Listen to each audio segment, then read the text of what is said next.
To start this story off and give a little insight about me, I'm an 18-year-old female who grew up in Michigan and has lived in the country for as long as I can remember.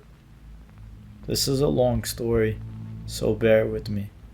On a particularly hot summer weekend, me and a couple friends, including my boyfriend Tony and my older brother Brad, decided we were going to go camping for the weekend. It was such a nice week that we figured we couldn't stay home. Tony's parents had owned a cabin way out in Ludington, surrounded by a huge wooded area with a personal lake and no neighbors for 4 miles. Being stupid teenagers, we didn't really think about that. All we were ready for was to party like any normal teens would. After being there for 2 hours, our fun had started. Tony's friends brought tons of alcohol to last for the weekend so we wouldn't be bored since we had no service and only movies to watch. After it was around 12 a.m. and pitch black, we had a huge bonfire going. It was a total of 6 people, including me and Tony. As we talked and laughed about upcoming events in our lives, we were so distracted, we didn't even notice that my brother had his eyes frozen on one section of the woods. Mind you, we were all intoxicated at that time. Eventually, our talking ceased when Tony realized his friend and my brother had an emotionless expression. "Hey dude, are you alright?" he asked Brad. Silence. Brad didn't reply or even make any movements that would indicate he heard him. After that, I started to get scared, as well as the 2 other girls. It took a lot for my brother to act that way. Eventually, I was the first to catch on, and he was excessively staring into a certain spot in the woods. I turned my head and followed his gaze the best I could. And when I finally caught on to what he was staring at, my heart dropped. There, right there, was at first look what looked to be a dog. At least, that's what I thought. It was some person's dog that wandered off. It had to be. But then my brain kicked in, and I realized there weren't neighbors for miles. So how could there be a dog there? My mind started to race while Tony tried to get Brad to speak or even move. In one motion, this thing stood up tall. And when I say tall, I mean gigantic. It had to be at least 6 feet tall. Everyone had seen it then. How could you not? The other 2 girls and the other boy gasped as they finally grasped why my brother was as still as a stick. No one moved for what seemed like hours. Tony was the first to talk. "No tail," he mumbled. No one heard what he said except Brad, and I swear to you, when I say his eyes widened as big as pan saucers, that freaked me out immediately. "What did you say?" one of the girls asked. "It has no tail," he hissed at her. My heartbeat stopped. He was right. There was no tail on this thing. Suddenly, my clouded alcohol mind cleared up in a fraction of a second when I finally realized what this thing was. I understood why my brother was as still as he was. This thing was a Skinwalker. My instincts kicked in right then and there, but before I could get the hell out of there, this thing let off a terrible stench like rotting death before screaming inhuman-like. The sound was enough to scare everybody.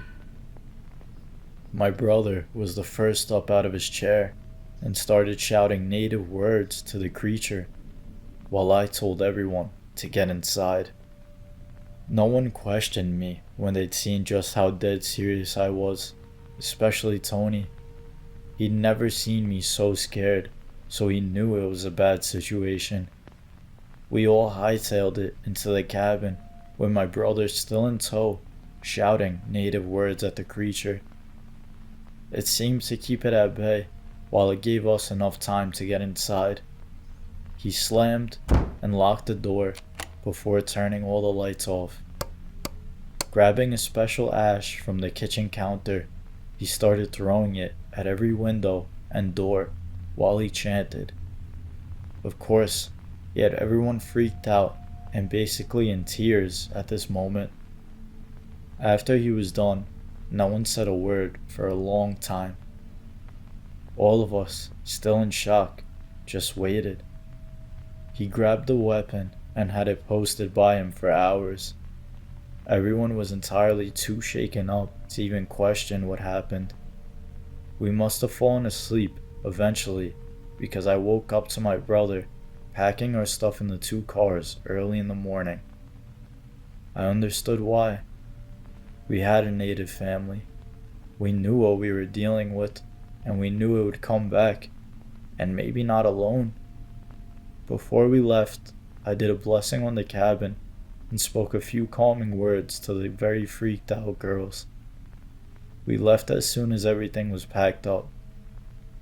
To this day, we still haven't explained exactly to our friends what happened that night, and they never even bothered to ask us either.